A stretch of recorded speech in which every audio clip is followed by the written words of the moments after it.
Rape, जिसको generally बलात्कार बोला जाता है, जो खुद में ही एक काफी टेरिफाइंग वर्ड है। इस टाइप की जो क्रिमिनल एक्टिविटीज हैं इंडिया में सैडली काफी कॉमन हो गई हैं, चाहे वो बदाऊं का गैंग रेप केस हो या फिर उड़ीसा का माइनर रेप केस। और ये सब केसेस वो हैं जो काफी ज्यादा न्यूज में हाईलाइट हुए हैं। एंड एनसीआरबी यानी कि नेशनल क्राइम रिकॉर्ड ब्यूरो के 2019 के डाटा के बेसिस पे एक रिपोर्ट आई थी, जिसके अकॉर्डिंग इंडिया में अराउंड 32,033 रेप केसेस रजिस्टर्ड किए गए थे, जिसका मतलब एवरेज डेली बेसिस पे 88 केस रजिस्टर्ड किए गए थे, जिसमें से 30,165 केसेस यानी कि अराउंड 94.2% जो केसेस हैं वो किसी नोन पर्सन के द्वारा किए गए थे। और उसमें माइनर्स का अगर हम रेशियो देखें, माइनर्स का जो परसेंटेज था टोटल केसों में 32,000 में 15.4% था। यहाँ पर ये बात ध्यान रखने लायक है कि ये सब वो केसेस हैं जो कि रिपोर्ट किए गए थे, रजिस्टर्ड किए गए थे। और इन सब को देख के तो यही लगता है कि इंडिया में जहां पे मातृदेवो भव का कंसेप्ट में बिलीव किया जाता रहा है, जिसका मतलब होता है टू वर्शिप वुमन और मदर,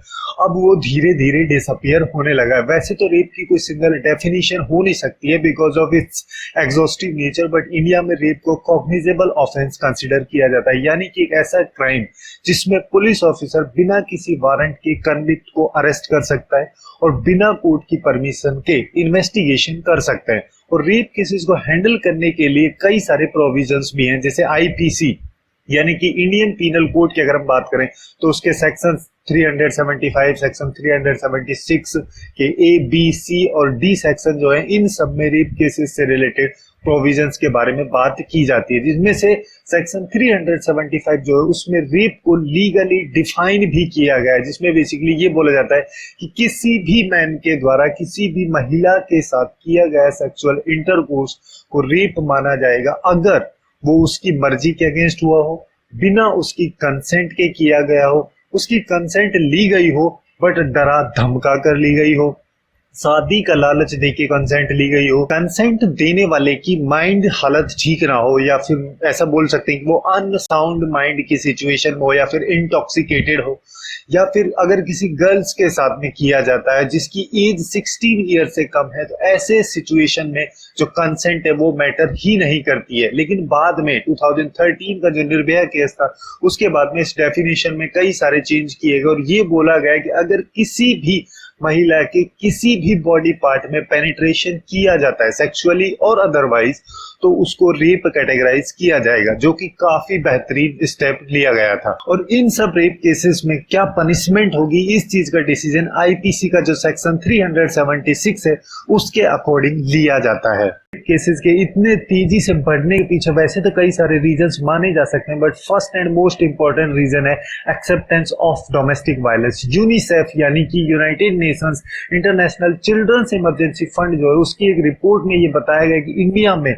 57% बॉयज और 53% जो गर्ल्स हैं उनको लगता है कि वाइफ को मारना पीटना जस्टिफाइबल है। And second would be lower status of woman. शायद सबसे बड़ी प्रॉब्लम यही है हमारी सोसाइटी में, ओवरऑल जो वुमन का स्टेटस है काफी लो है। फॉर एग्जांपल मैरिज डाउरी या फिर दहेज प्रथा, जिसकी वजह से जो गरीब घरों में लड़कियां होती हैं वो फैमिली पे एक बर्डन सा बन जाती हैं। उसके साथ साथ हमारे यहाँ पे सेक्स सेलेक्टिव अबॉर्शन भी होते हैं, जिसकी वजह से फीमेल टू मेल पॉपुलेशन का जो रेशियो है वो काफी लो हो जाता है। बेसिकली मेरा पॉइंट यहाँ पे है कि इन सब चीजों से ये लगता है कि इस चीज को काफी ज्यादा प्रोजेक्ट किया जा रहा है कि boys are far better than the girls, जिससे कि गर्ल्स को एक चीज की तरह, एक थिंग की तरह कंसिडर किया जाता रहा है। And third would be encouraging rape victims to compromise. कुछ केसेस में ऐसा भी होता है जो रेप विक्टिम या फिर उसकी फैमिली को बोला जाता है कि अक्यूज्ड के साथ कॉम्प्रोमाइज कर लो और चार्जेस ड्रॉप कर दो, या फिर कभी कभी अक्यूज्ड के साथ में मैरिज का प्रपोजल भी रखा जाता है।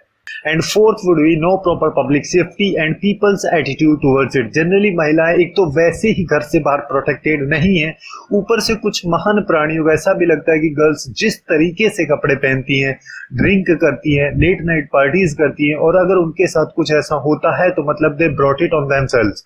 क्यों? क्योंकि उनके कैरेक्टर में प्रॉब्लम है। अब किसी इंसान को जिसको लगता है कि गर्ल्स या फिर वुमेन को मारना पीटना सही है, मतलब उसके आइडियाज पहले से ही ट्विस्टेड है, ऊपर से इस टाइप की बातें जो कुछ महान प्राणियों के द्वारा कही जाती हैं उनको सुन के जनरली वो ऐसे हीनियस क्राइम करते हैं। तो बेसिकली डायरेक्टली और इनडायरेक्टली अगर हम बात करें तो ये सारी चीजें रेप को बढ़ावा ही देती हैं। इसको कैसे रोका जाए या फिर क्या स्टेप्स लिए जाने चाहिए। अगर हम शॉर्ट टर्म सॉल्यूशंस की बात करें तो फर्स्ट थिंग दिमाग में यही आती है कि फांसी दे दो सबको, but it can not be long term solution. क्योंकि प्रॉब्लम कहीं और है। तो बेसिकली पनिशमेंट को थोड़ा और हार्शर बनाना चाहिए। उसके अलावा जो पुलिस फोर्सेस हैं या फिर पुलिस ऑफिसर्स, स्पेसिफिकली अगर हम बात करें जो फीमेल पुलिस ऑफिसर्स हैं, उनके नंबर्स को बढ़ा देना चाहिए, क्योंकि एक रेप्ड वुमन जो है उसके लिए अपनी रिपोर्ट को किसी फीमेल ऑफिसर को लिखाना ज्यादा इजी होगा as compare to male. Next would be हमारी जुडिशरी, जो कि रेप केसेस के लिए एक प्रॉपर सॉल्यूशन फाइंड आउट करने में काफी इंपॉर्टेंट रोल प्ले करती है। उसमें जजेस की जो शॉर्टेज है उसको फिल किया जाना चाहिए। फॉर एग्जांपल इंडिया में एवरी 1 मिलियन लोगों के लिए बस 15 से 20 जजेस हैं, ऊपर से प्रोसेस भी स्लो है।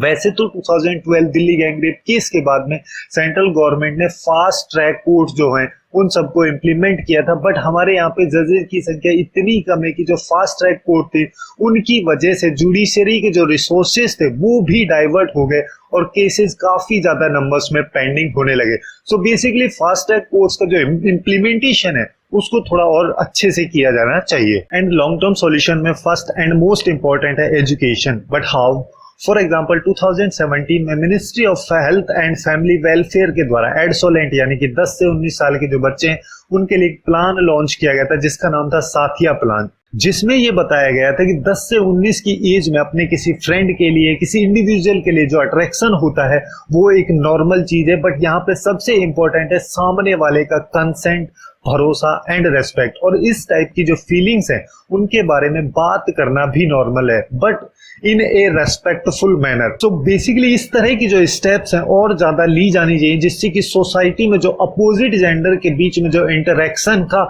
यहाँ पे शॉर्टेज है उसको रेस्पेक्टफुल तरीके से नॉर्मलाइज किया जा सके, जिससे कि फिर धीरे धीरे आगे जाके सेक्सुअलिटी पे खुल के बातें हो सके। उसके साथ साथ जो ये कुछ महान प्राणियां स्कर्ट्स, जीन्स और इवन ड्रिंकिंग को बैन करने को बोलते हैं, इनके अगेंस्ट में भी एक्शंस होने चाहिए, जिससे कि जो विक्टिम को ब्लेम करने का जो सिंड्रोम चलता है वो उसको खत्म किया जा सके। सिंस रेप होने में कोई एज, जेंडर, रेस या फिर सोशल स्टेटस मैटर नहीं करता है, तो उसके लिए हम कुछ प्रिवेंटिव मेजर्स भी ले सकते हैं, जैसे सभी के लिए सेफ्टी टिप्स पे सेशन कंडक्ट कराना,